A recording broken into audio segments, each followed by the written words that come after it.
Hello, and it's 7 p.m. Eastern Daylight Time. I don't usually even come on at this time of night, but when I was setting up the masterclass, I was hearing to do it at 7 o'clock the second night. So here I am.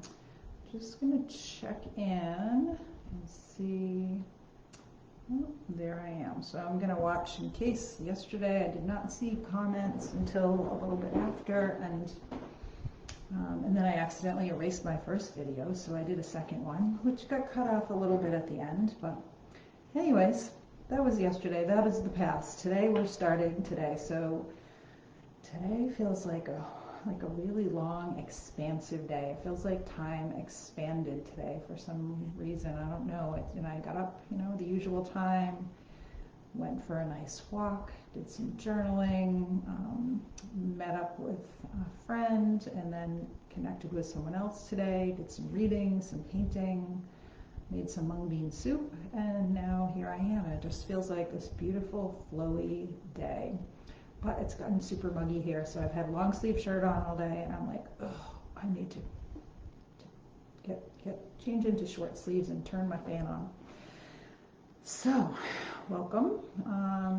If you jump on live, say hello. I would love to know that you're here, that you even stopped by, and hopefully you'll watch. And then if you watch the replay, so today we're talking about pleasure and true pleasure, like the pleasure of just being yourself, expressing yourself. So let me just dive in a little bit about yesterday's class, just checking in. So yesterday was about stillness. I don't know if I said today, if you jump and watch the replay, you can do #pleasure. I thought it, don't know if I said it out loud. So if I did, now I said it twice. So thanks for joining. And so yesterday we talked about stillness and really witnessing ourselves, which can be, you can have stillness in meditation, but meditation isn't always necessarily about just stillness. So otherwise it would be called a stillness practice, right? So just think about stillness, and that's something that we're probably not used to doing. And I won't get into it a lot because I already talked about it yesterday. But just let me know how that went. If you practiced that, how did that go? Just sitting in still. Ooh, throat chakra acting up. And then the second piece that I think got deleted, I said it in the first video, so if you watched the first one, you heard it, but the second one, it got deleted out at the end. So the other part was just to start becoming aware from that place of being the witness. So a lot of times when we look at ourselves or we look at other people, we're looking through a filter, right? A filter of our past experiences. And when I came on and I started talking about the past a little bit, kind of ironic, right? So we're looking through the filter of the past. Sometimes when you see a person, you'll energetically already kind of be preparing or planning to meet that same person. And yet people are changing all the time. We are changing all the time. And if you're listening to this video, you're somebody that's aware of that. You're somebody that's on the path of growth, spiritual growth. Otherwise, you would be like, what is she talking about? But if you're watching this, you know what I'm talking about. So when we start to witness and notice, I might have said yesterday, but it's I become more and more aware of the stories that things that I thought were true, the filters I would use, I'm that's not even true. So it's really cool that we are in this time when we can actually start to notice these things and then let them go. And we are so free when we do that. So the part yesterday was throughout the day, and you can always do this, I'm just going to put it out there, and just, if it lands, it lands. So it's just noticing your thoughts when you're making a decision or something in the day or night, where is it coming from? This decision you're making, is it out of an expectation or an old belief or fear, or is it coming from just this true inner desire? And if you make this decision, what will it affect in your life? Or, so anyway, so just notice that, because we don't often really pause. And if you didn't do it yesterday, you can always just start just taking a little pause, pauses and stillness and just checking in. So today, as I said, we're talking about the pleasure of being yourself. So think about like children, right? I have 2 grandchildren now. One is 4, almost 4.5, and one is 1.5. And so beautiful to like hang out with and see little children like just playing and being themselves. When, they're loved, they feel secure, they know that they can just freely be themselves, and just to watch, see them like singing and doing all of these things, like that freedom. No one's told them yet, they've probably been, had some boundaries definitely to keep them safe, but they're in that place of like just freedom, like they're just enjoying life. And today kind of felt like that for me a lot. I have those experiences like often, not all the time definitely, but like just in this free flowing, like, oh, what do I want to do now? Like I have a paint by number I had put up in the cabinet earlier this year because I just was like, I'm not feeling it now. And I pulled it down a week ago and I put it on the table and I'm like, this is just so much fun. And I work on it.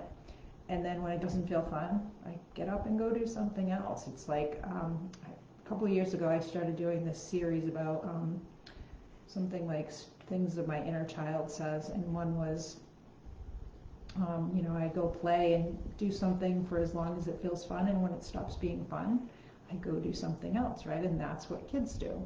And as adults, we kind of lose that, right? We get into the shoulds. So let's think about this. So take a breath in, drop down into your heart. You can close your eyes. I like that. It just helps you connect into your heart and your soul. So what brings you pleasure? What are some things that bring you pleasure? And like true pleasure. And I see people posting things on Facebook, like, the beach, the ocean, hiking, things like that. And it's really inspiring. So what brings you pleasure? And, what do you love to do? And then what did you love to do as a child? So, one of the things I loved to do as a child, I was very athletic, and I'm still very athletic. I have the athlete archetype, and I love to like climb trees and be like physical and challenge myself. And I remember climbing like apple trees at my grandparents', and I have a picture when I was little, about probably 3 or 4 years old, and I'm on this tricycle, and I had this tricycle until a few years ago. The tires were so hard. I'm like, I think they're like stone tires, like the Stone Age, right? And I had a hula hoop hanging off the handlebar because I was ready for action. I'm going to ride my bike, and then I'm going to get off, and I'm going to do the hula hoop. And that's something I loved as a child, and I've loved ever since as an adult. So it's just something that's always been with me. It's a part of me, and it brings me pleasure. And that's not for everybody. Like workouts, sometimes things that I do that people might think are either crazy or scary or too hard, that brings me pleasure. So what brings you pleasure is going to be different than me. I also naturally I'm a teacher or a guide, and I was doing that since I was a child. And in school I would help other kids, like if they needed help with math or whatever. So true pleasure happens when we are in our core and just being our authentic selves, just like children are, right? But it can get buried, and and sometimes we might shut down part of ourselves for a while. And I was sharing actually today when I was talking to someone, she's actually an authenticity coach I was interviewing for my show, which I'm excited she's gonna come on. But it was about I remember when my youngest daughter turned 18, and I remember a part of me was like, oh, I can like relax a little bit more and be a little bit more myself. And I didn't really feel like I wasn't being myself, but then I realized some part of me was like, trying to make sure that I was like showing up as a good mom so my kids could feel like they had that. So I was like, it was very interesting to notice that. But so what happens when we shut down a part of ourselves, or and that can happen whatever different reasons. Maybe like say you have a job you go to and it's just, you feel like you can't express yourself, or maybe you got picked on for something that you did that you loved when you were younger, or maybe something growing up, right? It could be anything. It could be a sibling that said something and suddenly you kind of shut down a part of yourself. So when we do that, for whatever reason, what happens is it feels kind of empty there. Feels like something is missing, and we'll try to substitute things. And this is when it could be, excuse me, like, habits, addiction, things we get hooked into, patterns, and could be, drinking or food or shopping or whatever. And there's nothing wrong with any of those things. And it's just, it just is what it is. It's just sometimes we use those to fill the hole, this thing, and it's actually a part of us that's there. So we're going to be talking about that tonight a little bit more, like uncovering and really remembering and honoring like all of the parts of ourself. And I think it was yesterday I was talking about like my adventure archetype, like the aspects of us that when we see them and honor them, it's like they light up. It's like a little child, and when you do something that like feels good and you're excited, and then someone else says, wow, that was really cool or awesome or whatever. And it's not that we need that validation, but it feels kind of fun when it's like the world kind of validates in a way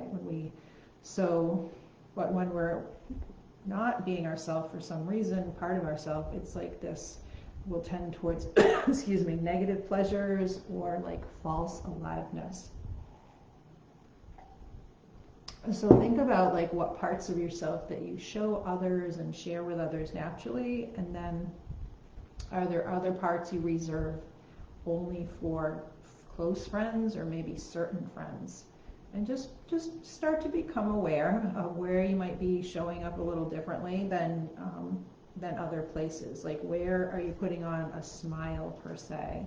So like one of my friends that I hung out with earlier today, she's also a client, and sometimes I'm a client of hers, but I feel like I can be myself. Like when we're doing the client relationship, then I don't get into like personal stuff or whatever of my own if I'm coaching her or whatever, but I'm myself. Like we have a relationship, and I feel like I can be 100% myself with her, and it feels so good. Like it's like, oh, I feel energized, and so it's just such a powerful thing when you can be with a person or a group or just in your life and just feel supported, and like you can really just express yourself, and there's no judgment. Like your individuality is celebrated.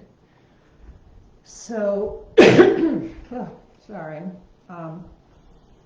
So I know I didn't tell you to open your eyes again, but let's close your eyes. I'm assuming you already opened them again. Just take a breath in and close your eyes, and just imagine it. You might see it or feel it. Get a feeling or a picture of you having fun. Like imagine yourself having fun.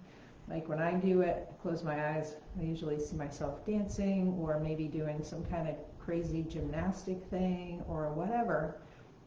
Just notice how you look, how you feel.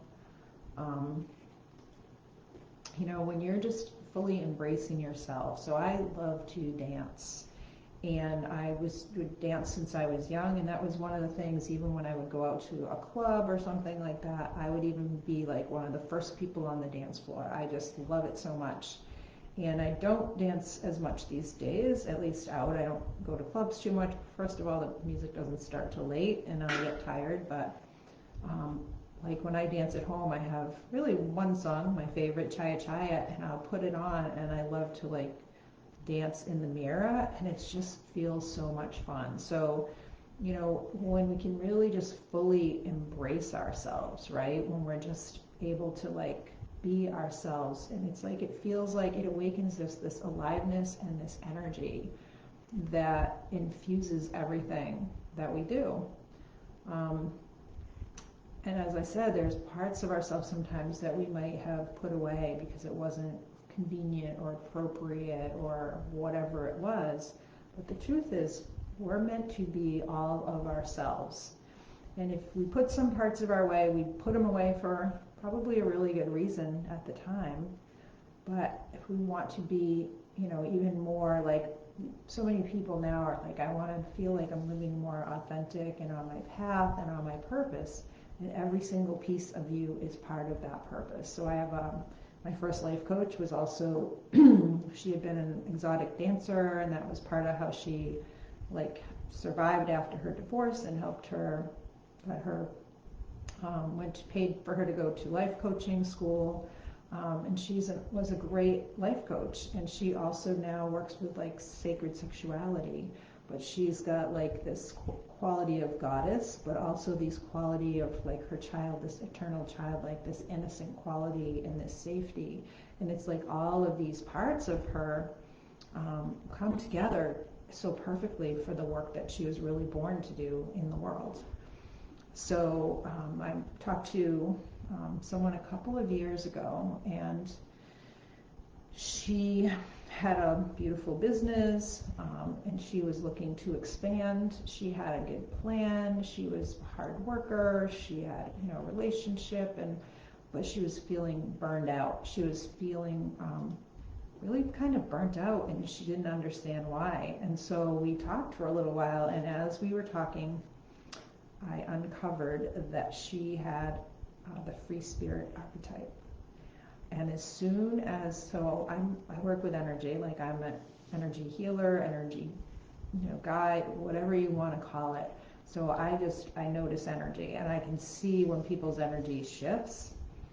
And as soon as we like kind of got to the root of it, yesterday I talked about getting to the roots of things, right? I got to the root of it, when she started talking about this part of herself, it was like this energy came up, and she was so excited, and she was like happy and passionate, and it was like, oh, there it is, the free spirit. So some part of her was judging herself, well, I'm a business owner or whatever it is, but it's like, no, yes, you are a business owner. This is part of who you are, part of your magic. When we are fully ourselves, that's when we are most magnetic. And can you imagine like someone like Cher or Madonna, like censoring themselves of what they wear or their behavior? Like that is actually kind of their signature. It's part of making them unique. Now, if someone else tried to like dress like Cher or Madonna, it wouldn't work for them, because it's part of their makeup, part of their archetypes, part of who they are. So, if we try to be someone else, it doesn't work. Like and it's like, I know like blue nail polish doesn't work for me. I don't usually wear any nail polish, but blue nail polish just doesn't go. Whatever is part of me, and it's not that I couldn't wear it, but it's just not part of who I am. But I can wear a crown. I was going to talk about this a little later, but I have the queen archetype, so I can wear a crown. It looks pretty good. I can wear a crown with like pajamas, and it's like, oh yeah, she can wear a crown. My granddaughter has the queen too. I have a lot of queens around in my life, which I'll talk about it now. So I did not know, like for the first many years of my life, I think until I was maybe, I don't know, around 50 or something, that even like late 40s, that I had the queen archetype. And when someone told me, a group of people told me, I was like, I don't know. But when I did, I was like, oh, this makes sense. Like my yoga studio and my family, like I love to like kind of oversee the kingdom, the queendom, whatever you want to call it, but that brings me pleasure. I'm like, oh, that's why this brings me pleasure. And then I started seeing it with other people. Like I noticed later, like my daughter, one of my daughters, I have 3, the oldest, like, oh, she has the queen too.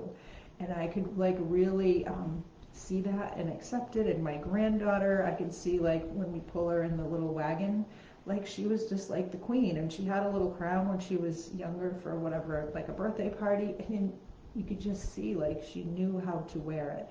By the way, you know how you have like the royal families in, England or whatever? That's a thing with archetypes. Like it's a thing in families, okay? So that's a real thing. My husband is a knight. My son-in-law is a knight that's married to my daughter, the queen.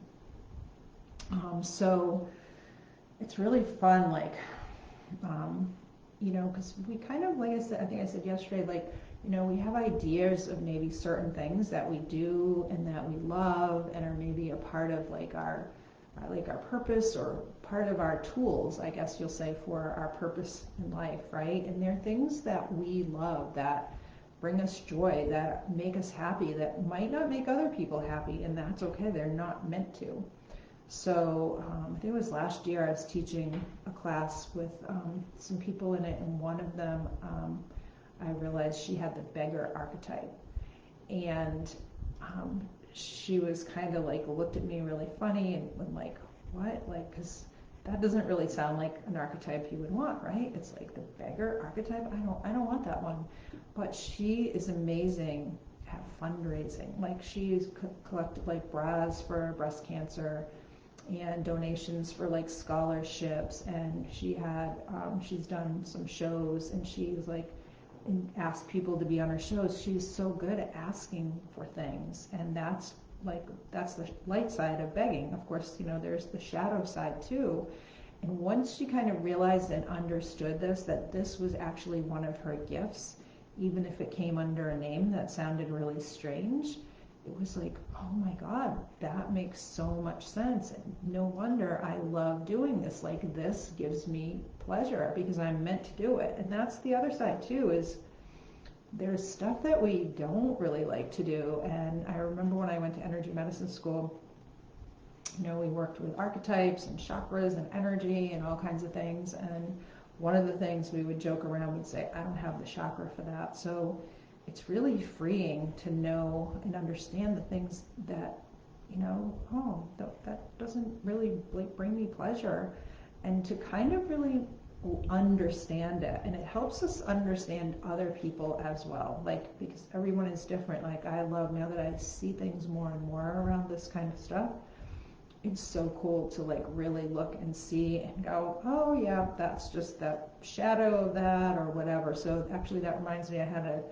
another client several years ago, a guy, an older guy, and he had a pretty, you know, some difficult things in his life, and divorced. Both of his children were no longer living, and just and we were having a conversation, and he was like getting, you know, he was kind of getting angry. He was feeling frustrated, and I said, you know, when I said his name, I said, I think you have that warrior archetype, and sometimes warriors, they just want to kill shit.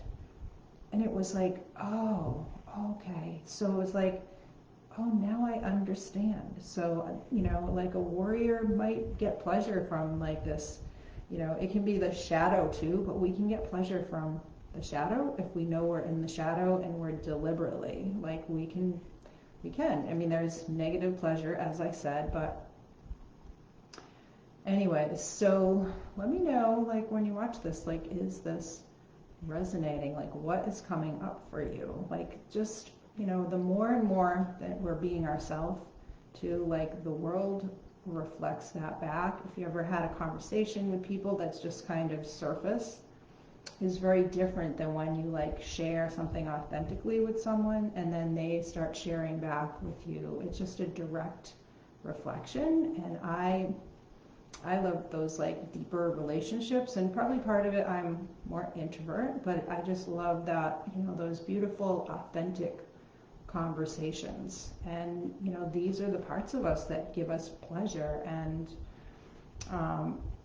so when we're first uncovering, like when I first started uncovering them, I was in a group of people that were like, there was friendships and safety, and it felt really good and comfortable, because sometimes when you're starting to uncover new parts of yourself, you know, we might have not feel as comfortable like with our family right away, or maybe never, or, you know, with our partner or whatever. So, and it's also like, and same with our dreams, right? Our biggest dreams or things, it's, some of it we do want to keep the energy inside, but when we're first learning too, it's like these tiny little seedlings that they need nurturing and a little chance to kind of develop more before we start sharing them. So it's nice to have like a place where you can kind of feel like you can uncover them in a group where it feels good, where you don't have like, there's no attachments, where people don't have attachments to the outcome for you, and they can be there to support you, and you can feel this freedom to just be and grow. And there's no perception of you too when it's new. So I think I shared yesterday, maybe I did, I don't know, when I went to yoga teacher training years ago. I might have in the first video, not in the second. When I went to yoga teacher training years ago, and my husband had the kids a weekend a month, and I went off to teacher training, and nobody knew me there. So it was like I could like kind of like almost be like not a new person, but I could really experience myself in a whole different way. So it's really a beautiful thing when you start to like see yourself through a new lens. And it's just, especially now in this world too, of like as we start to embrace and understand ourselves more, and be able to start to embrace and understand and see other people as well.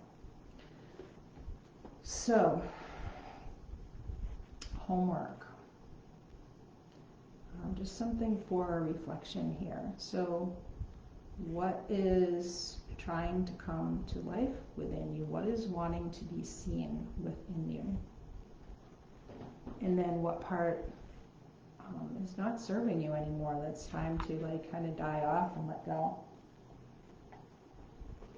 And just notice, you know, like I've always kind of, I love like crafts. I don't have like an artist archetype or something like that, but I love creative things. I like to create, and it's expressed in different ways.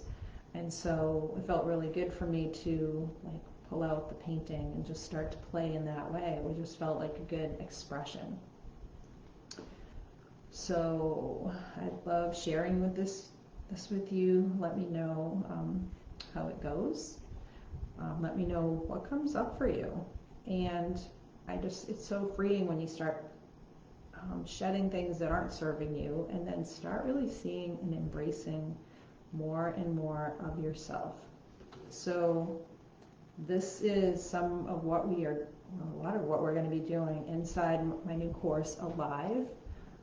It's called Alive, 8 Weeks to Finally Live the Life You've Imagined. So I'm just going to share a little bit about my new course, which starts in 2 weeks. And if you feel like you have enough to process, then hop off, and maybe I'll see you tomorrow. I'll be back at 12 noon Eastern Standard Time in here for class 3, and we're going to talk about the energized life. But if you are staying on, if you've been called to really kind of, you know, understand yourself at a deeper level, and you really want to understand like what makes you tick, and what is it you're here to do on this planet, like what is it? And it's not a specific thing, it's more of a how you're doing things, really. And your pleasure, your true pleasure in being yourself, those are some of the big keys to it. So if you want to be like aligned with your deeper purpose, and just, you know, hear people say, well, I want to just live authentically. It's something that I've wanted and aspired to, and am on that unfolding journey, right? It's an unfolding journey, because I feel like there's always layers that we are uncovering. But if you're in that place right now and you're like, I'm ready for more, I'm ready to dive in, it's just going to be an amazing journey together. So it'll help you really uncover some new keys to help you understand yourself, and see new possibilities when you see through the new lens. Because it's really so fun when people are like, oh wow, I see this part of myself now, and I didn't even know it was there. So it'll just help you to detangle from things that aren't really working for you anymore. So it frees up this energy for you to it's like things just click in, and you're like, oh yeah, there it is, right there.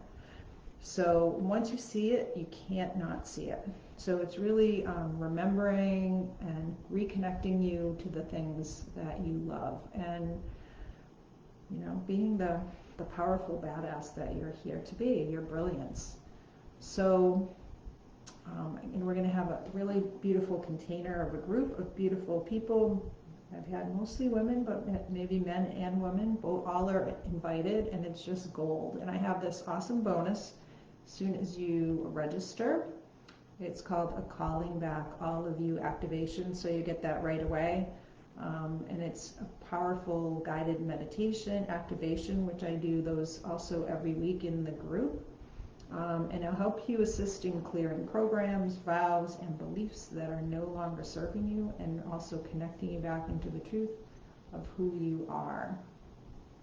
So the course is early bird special for a few more days. There's pay in full, and there's a payment option. I'm going to drop the link in the comments, and I would love to have you join me. Feel free to message me if you have any questions, and I'd love to see you inside. Have a beautiful night or day whenever you finish watching this.